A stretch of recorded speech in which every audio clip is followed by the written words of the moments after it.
Assalamualaikum warahmatullahi wabarakatuh. Halo teman-teman semua, kenalkan saya Faisal dari Prodi Informatika, kelas karyawan semester 3 dengan NPM 988240522011111. Ya, pada kesempatan kali ini saya akan membuat sebuah video.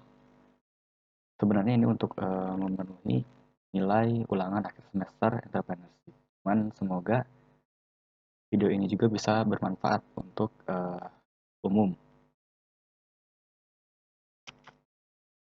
Nah, baik kita mulai. Jadi pada video kali ini saya akan menganalisis sebuah jurnal dengan judul Strategy of Business Digitalization of Micro, Small, and Medium Enterprises. Case study of Cultive Apparel. Nah, kenapa saya memilih judul jurnal itu? Karena perlu diingat keberadaan internet yang memicu pesatnya perkembangan industri 4.0 sekarang. Jadi berbagai platform bisnis digital telah muncul untuk menanggapi perkembangan ini, seperti e-commerce dan media sosial. Nah, sekarang peran e-commerce dan media sosial dalam perkembangan bisnis di Indonesia ini sangat cukup penting, terutama sebagai media pemasaran.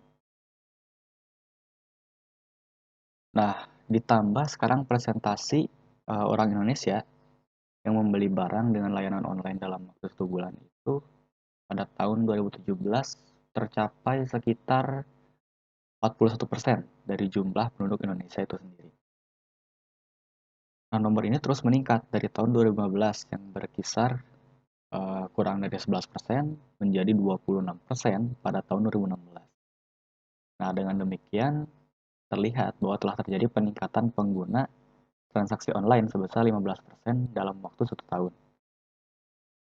Nah, ini juga menurut para Asosiasi Peritel Indonesia atau APRindo, internet telah merubah pola pengeluaran masyarakat.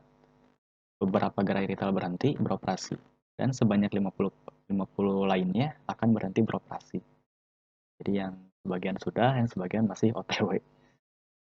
Hasil survei Shopback menunjukkan bahwa dari 1.000 responden, sebanyak 70,2% menyatakan adanya e-commerce itu sangat mempengaruhi perilaku belanja mereka. Nah, apa yang menarik adalah sebanyak 83,1% mengaku pernah ke pasar offline untuk melihat barang dan kemudian membelinya secara online. Nah, ini berhubungan dengan banyaknya promosi diskon yang ditawarkan di e-commerce platform. Hal ini ditawarkan oleh e-commerce, hal lain yang ditawarkan oleh e-commerce adalah kemudahan berbelanja tanpa harus dibatasi oleh ruang dan waktu. Karena melalui internet, konsumen dapat membeli barang apa saja dan kapan saja, di mana saja mereka mau. Nah, penyesuaian ini dilakukan oleh perusahaan-perusahaan besar, tapi selain perusahaan besar juga perusahaan kecil, terutama UMKM, juga diupayakan untuk melakukan transformasi bisnis untuk menghadapi industri 4.0 ini. Nah, UMKM itu menjadi salah satu penggeraknya perekonomian masyarakat karena mampu menyerap tenaga kerja, mengurangi pengangguran, dan memberdayakan masyarakat. Keberadaan e-commerce semakin melemahkan kinerja UMKM konvensional. Beberapa UMKM terpaksa tutup karena tergerus oleh derasnya arus digital. Penurunan jumlah UMKM konvensional dapat memiliki dampak negatif terhadap penurunan perekonomian masyarakat, khususnya kalangan menengah ke bawah, dan tentang perubahan budaya masyarakat. Melihat peran penting UMKM dalam kehidupan masyarakat, perlu dilakukan berbagai upaya untuk mempertahankan keberadaannya. Nah, Kementerian Komunikasi dan Teknologi Kominfo pada tahun 2017 juga menyatakan bahwa industri pakaian itu merupakan salah satu sektor industri UMKM yang memiliki kontribusi signifikan bagi perekonomian. Sampai akhir tahun 2019, UMKM di bidang sandang atau fashion memiliki kontribusi yang sangat signifikan terhadap materi iklan sektor ekonomi industri, yaitu sebesar 18% dari pendapatan negara. Sementara itu, prediksi kontribusi pertumbuhan UMKM diperkirakan hanya mencapai 5% dari sektor platform online. Hal ini sesuai dengan perkiraan pertumbuhan ekonomi pada kisaran 5-5,2%.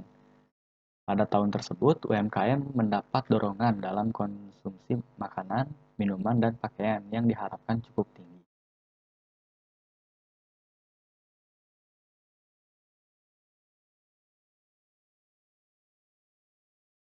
Nah, mungkin kita jelaskan sedikit dulu mengenai kultif aparel itu. Jadi kultif aparel itu adalah usaha yang bergerak di bidang penjualan retail pakaian atau fashion.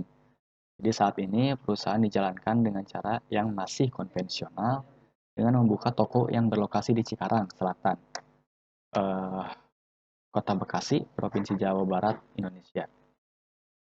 Omset bisnis ini mengalami penurunan terutama di saat e-commerce dan berbagai bisnis online lainnya semakin berkembang di tahun 2018. Nah, berdasarkan data, pendapatan kultif aparel mulai menurun pada 2018, sedangkan menurut kata data 2018 pada tahun itu pertumbuhan e-commerce Indonesia menempati posisi pertama di dunia, yakni 78%. Tentu hal ini didukung oleh tingginya jumlah pengguna internet di Indonesia. Nah, menyikapi kondisi tersebut, penurunan pendapatan bisa terjadi karena masih menggunakannya teknologi konvensional. Perusahaan ini memiliki kendala internal seperti keterampilan karyawan yang rendah dan teknologi konvensional itu sendiri. Nah, dari sisi eksternal, perusahaan juga mengalami peningkatan pesanan pembelian produk dari pemasok yang mengakibatkan peningkatan biaya. Di sisi lain, beberapa pemasok juga melakukan penjualan yang dapat mengurangi pangsa pasar. Jadi, pemasok juga membuat istilahnya pasar sendiri atau toko sendiri yang langsung menjual kepada masyarakat luas. Nah, perusahaan perlu melakukan transformasi digital untuk mengikuti perkembangan lanskap bisnis itu. Nah, hal ini dapat menghindari resiko akibat kesalahan identifikasi dan penyebaran proses serta sumber daya. Nah, keputusan tentang nilai keberlanjutan mana selain nilai ekonomi yang memiliki kepentingan strategis. Nah, dalam hal ini, kultif aparel perlu dilakukan dengan mempertimbangkan kondisi aktual perusahaan dan target yang ingin dicapai, kondisi lingkungan bisnis, dan penerapan alternatif strategi terbaik bagi perusahaan sesuai dengan kondisi saat ini. Oleh karena itu, kultif aparel perlu melakukan inovasi melalui transformasi bisnis di bidang digital agar dapat beradaptasi dengan perusahaan lingkungan bisnis. Pengguna media elektronik oleh UMKM menjadi menonjol. Nah, implementasi alat digital modern memungkinkan pengembangan UMKM yang berkelanjutan.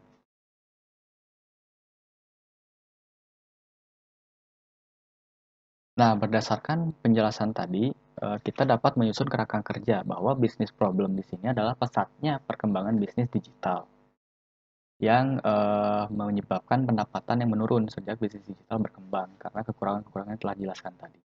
Serta pangsa pasar yang sangat terbatas di wilayah Cikarang saja. Jadi wilayah Cikarang itu kan terbatas. Nah, di saat bisnis itu berkembang, maksudnya pembisnis lain juga ikut masuk, otomatis eh, wilayahnya menjadi terbagi ke dalam wilayah-wilayah kecil. Nah, itu yang menjadi cakupannya sangat terbatas. Nah, ini akan dianalisis menggunakan spiderweb analisis atau metode analisis jaring laba-laba. Lalu hambatan dari sisi internal, yaitu kemampuan SDM yang sangat rendah, teknologi yang masih menggunakan teknologi konvensional. Dari eksternal, kenaikan minimum dalam pembelian produk dari pemasok itu meningkat, ketersediaan yang membuat penjualan retail itu langsung ke pembeli yang tadi telah dijelaskan. Nah, dari sisi solusi, dengan memanfaatkan ESPM Matrix, jadi dapat dari penjelasan yang sebelumnya juga, dapat diambil secara singkat yaitu memtransformasikan digitalisasi bisnis dengan mempertimbangkan kondisi aktual dengan target yang ingin dicapai, kondisi lingkungan bisnis dari sisi internal dan juga eksternal, serta pemahaman mengenai strategi alternatif dan fokus perusahaan dalam memanfaatkan teknologi digital untuk transformasi bisnis.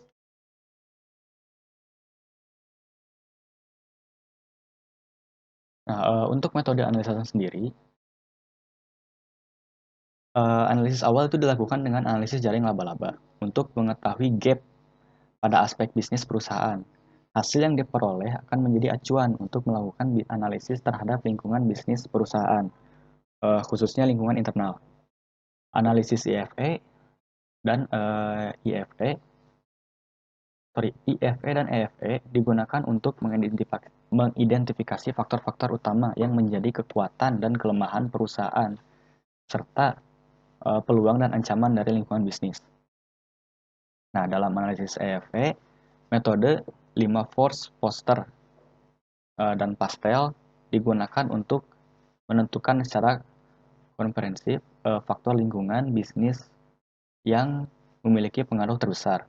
Hasil yang diperoleh dari IFK dan EFE kemudian dimasukkan ke dalam matriks IE untuk mengetahui posisi dan kondisi perusahaan saat ini sehingga dapat menjadi dasar untuk membuat alternatif strategi bisnis. Nah, berbagai alternatif strategi bisnis yang diperoleh kemudian diseleksi dengan menggunakan matriks QSPM.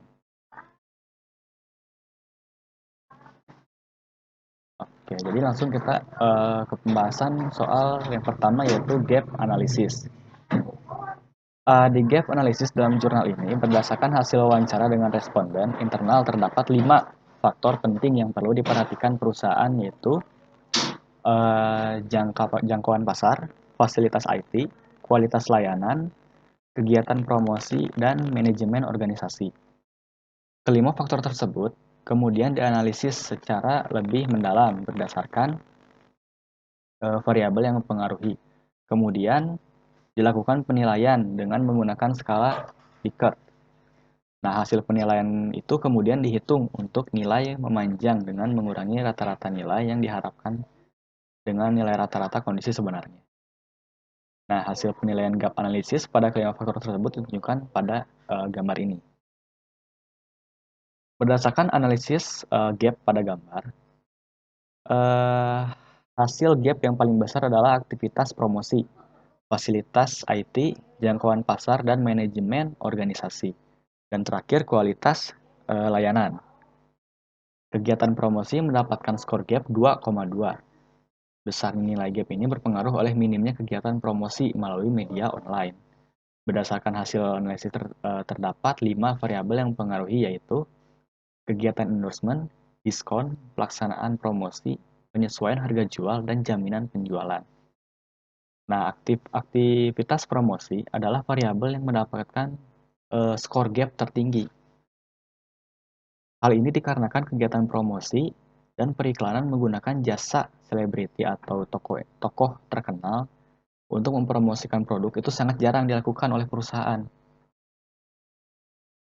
Nah, pada faktor kedua, fasilitas IT. Nilai gap yang didapat adalah 2,0. Lalu pada faktor ketiga adalah jangkauan pasar yang memiliki nilai gap sebesar 1,6. Lalu faktor keempat yaitu manajemen organisasi yang mendapatkan skor gap 0,8. Dan terakhir yaitu kualitas pelayanan yang mendapat gap 0,6. Nah, masing-masing faktor yang menjadi gap kultif aparel tersebut kemudian menjadi dasar analisis selanjutnya, yaitu analisis lingkungan bisnis. Nah, kesenjangan terjadi dalam analisis kesenjangan merupakan informasi penting untuk mengungkapkan sejauh mana lingkungan bisnis internal perusahaan. Secara umum, terjadinya kelemahan sangat erat kaitannya dengan kelemahan perusahaan. Nah, ini diklarifikasikan di dalam analisis lingkungan bisnis internal.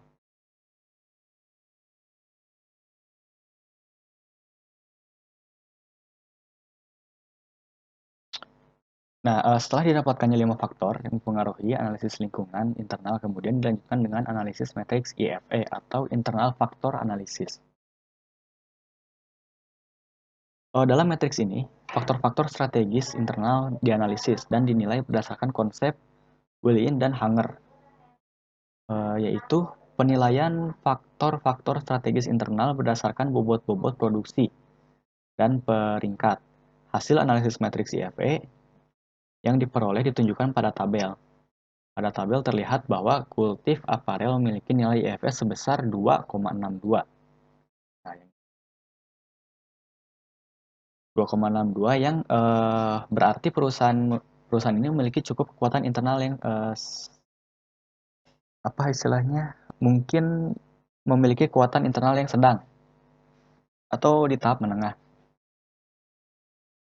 Nah, hal ini menunjukkan bahwa perusahaan saat ini cukup baik dalam mengelola sumber daya internalnya, baik dari segi kekuatan maupun kelemahannya. Kekuatan terbesar adalah beberapa merek barang yang dipasarkan dengan baik oleh pemilik produsen yang memiliki skor 1,0. Ya, nah ini.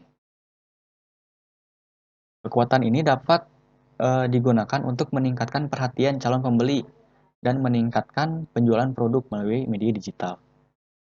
Merek supplier yang lebih dikenal masyarakat akan memudahkan perusahaan untuk memperkenalkan produk original yang dihasilkan oleh Kultif Aparel. Sedangkan kelemahan utama terletak pada keterbatasan keahlian sumber daya manusia yang memiliki total nilai sebesar 0,06. Nah, kelemahan-kelemahan yang teridentifikasi dalam analisis ini memperjelas hasil analisis kesenjangan yang telah dilakukan sebelumnya. Jadi kesenjangan yang telah terjadi pada kurangnya fasilitas IT, jangkauan pasar, dan kegiatan promosi perusahaan diduga karena kelemahan perusahaan yang terletak pada keterbatasan perusahaan dalam menggunakan teknologi terkini dan konten visual yang kurang menarik. Nah, lalu lanjut ke external factor analysis atau EFE. Nah, analisis dilakukan melalui PESTEL, politik. Jadi PESTEL itu singkatan dari politik, ekonomi, sosial, teknologi, environment atau lingkungan, lalu legal atau hukum, dan lingkungan bisnis dengan pendekatan 5 kekuatan Porter. 5 kekuatan Porter ini ada pengertiannya yang dipopulerkan oleh Michael Porter, yaitu pesaing, pemasok, produksi, pendatang baru, dan pembeli.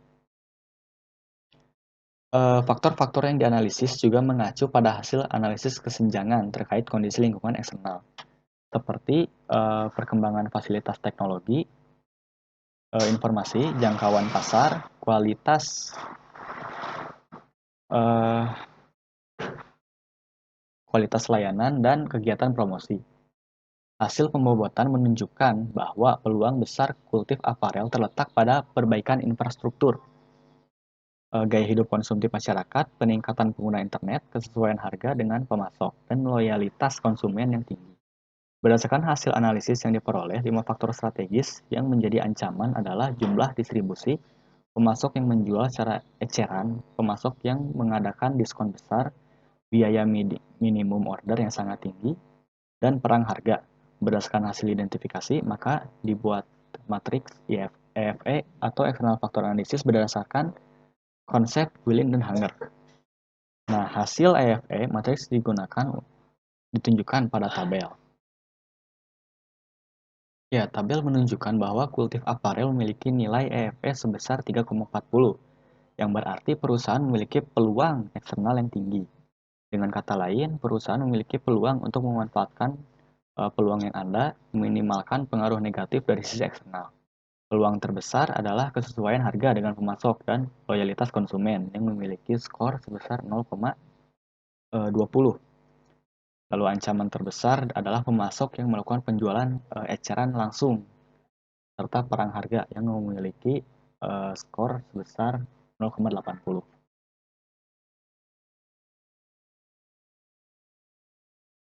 Nah, dari IM Matrix, hasil analisis yang diperoleh, maaf, hasil analisis yang diperoleh dari matriks IFE dan matriks EFE kemudian dimasukkan ke dalam matriks IE untuk mengetahui kondisi umum perusahaan dan strategi yang harus digunakan. Nah, hasil yang diperoleh terlihat seperti pada gambar. Pada gambar tersebut terlihat bahwa saat ini Kultif Aparel berada pada kuadran 2. Artinya perusahaan dalam kondisi tumbuh dan berkembang. Perusahaan di kuadran ini perlu secara serius mengevaluasi pendekatan mereka terhadap pasar. Ada 2 strategi yang diberikan dalam kuadran ini. Pertama, strategi intensif, yaitu strategi yang dilakukan untuk meningkatkan daya saing perusahaan. Strategi ini meliputi penetrasi pasar, pengembangan pasar, dan pengembangan produk. Kedua, strategi integratif, yaitu strategi yang dilakukan perusahaan untuk meningkatkan kerjasama atau aliansi distributor, pemasok, dan pesaing. Strategi ini meliputi strategi integrasi ke belakang, integrasi ke depan, atau kerjasama dengan distributor atau pengecer, dan integrasi horizontal, yaitu kerjasama dengan perusahaan sejenis.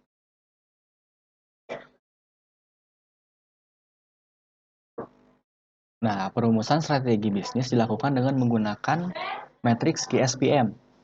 Pemilihan strategi berdasarkan matriks IE merupakan strategi intensif. Nah, strategi ini dibagi menjadi 3, yaitu penetrasi pasar, pengembangan pasar, dan pengembangan produk. Setiap pilihan strategi kemudian dianalisis berdasarkan faktor-faktor dalam lingkungan bisnis. Nilai yang diberikan berupa attractive value atau EAS untuk mengembangkan bisnis digital kultif aparel. Nilai tersebut kemudian dikalikan dengan nilai bobot masing-masing faktor untuk melihat total attractiveness score atau TAS. Nilai TAS tertinggi merupakan hasil dari rumusan strategi utama yang direkomendasikan untuk perusahaan. Nah, berdasarkan kriteria penilaian tersebut, diperoleh hasil bahwa transformasi digital bisnis perlu difokuskan pada pengembangan pasar dengan skor TAS tertinggi sebesar 5,25.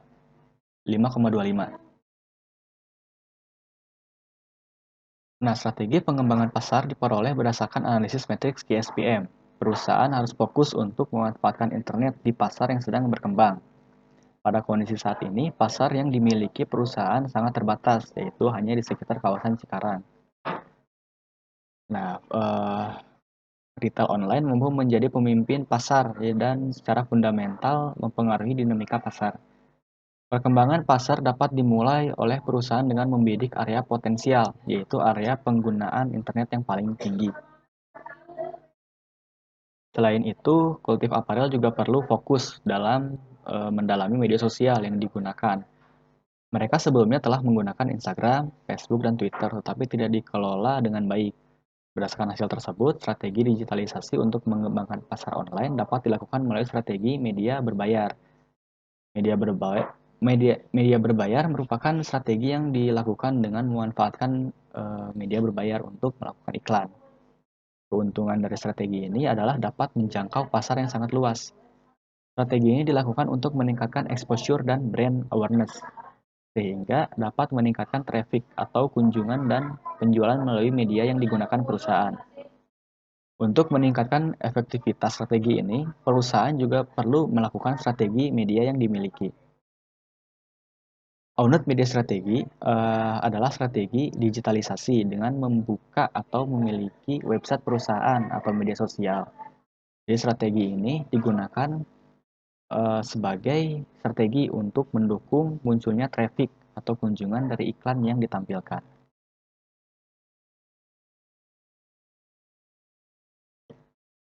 Nah, formulasi strategi bisnis yang dapat diambil yaitu implikasi manajerial. Nah, dalam pengertiannya, implikasi manajerial adalah kematangan UMKM dalam menggunakan internet marketing bergantung pada globalisasi perusahaan, keterampilan sosial, dan keamanan antar negara. Berdasarkan pengertian tersebut dan hasil penelitian yang diperoleh sebelumnya, maka implikasi manajerial yang diberikan adalah satu, meningkatkan infrastruktur bisnis digital. Nah, transformasi bisnis konvensional menjadi bisnis digital perlu didukung oleh penyediaan sarana dan prasarana yang memadai, baik secara kualitas maupun kuantitas. Beberapa fasilitas yang perlu disiapkan antara lain komputer dan tersedianya jaringan internet yang stabil. Lalu kedua, meningkatkan kemampuan operasional karyawan. Nah, kepuasan pelanggan dalam pemasaran digital mengarah pada kualitas layanan. Kepuasan pelanggan dengan pengalaman layanan tertentu akan mengarah pada evaluasi atau sikap keseluruhan terhadap kualitas layanan setiap saat.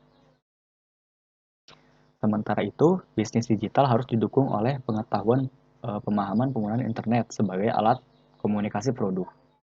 Pengetahuan target konsumen yang ingin dicapai bisnis dan pengetahuan penggunaan digital marketing untuk memperluas pasar. Untuk itu, dalam rangka meningkatkan kinerja bisnis perusahaan, perlu upaya peningkatan keahlian yang dimiliki oleh karyawan. Lalu yang ketiga yaitu mengembangkan segmen pasar. Target pasar kultif aparel saat ini adalah anak muda yang menggemari musik metal. Untuk itu, artikel yang dibuat selalu bertemakan horor agar sesuai dengan target pasar ini. Untuk melakukan pengembangan pasar, target ini perlu diperluas mengikuti arah perkembangan, yaitu menyesuaikan dengan budaya pemilik usaha sebagai langkah awal dalam mengembangkan segmen pasar geografis. Perusahaan dapat membidik wilayah dengan jangkauan internet yang baik, seperti Jawa dan Sumatera. Lalu yang terakhir, tingkatkan intensitas pemasaran digital. Nah, peningkatan intensitas pemasaran digital dapat semakin meningkatkan hubungan yang telah terjalin dengan pelanggan yang setia. Selain itu, kegiatan digital marketing untuk meningkatkan perluasan pasar juga perlu dilakukan secara intensif. Hal ini dilakukan untuk membangun ceruk pasar baru. Tujuan lain dari peningkatan intensitas pemasaran digital adalah untuk meningkatkan citra merek perusahaan.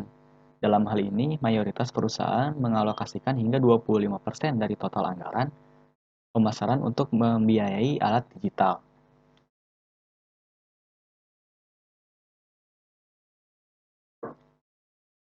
Nah, jadi tadi apa kesimpulan yang dapat kita ambil?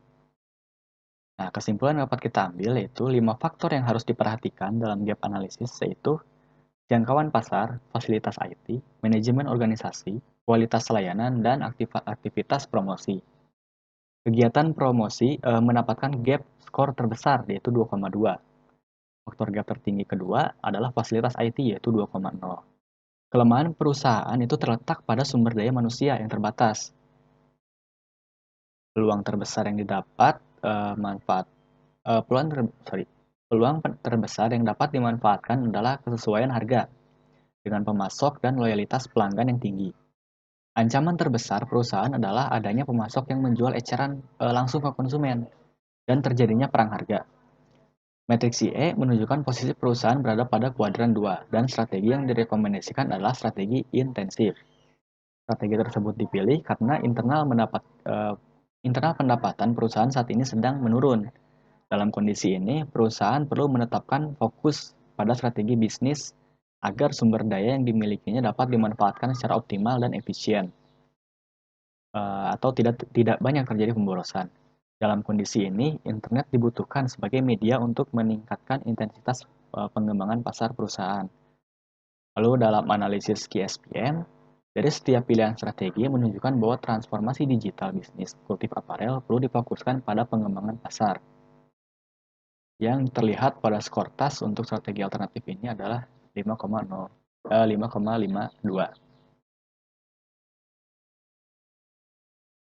Ya, mungkin itu apa yang bisa saya sampaikan untuk analisis jurnal pada kesempatan kali ini. Mohon maaf bila ada kekurangan baik dalam penyampaian materi maupun dalam media presentasi yang saya berikan. Sekian dari saya. Terima kasih. Assalamualaikum warahmatullahi wabarakatuh.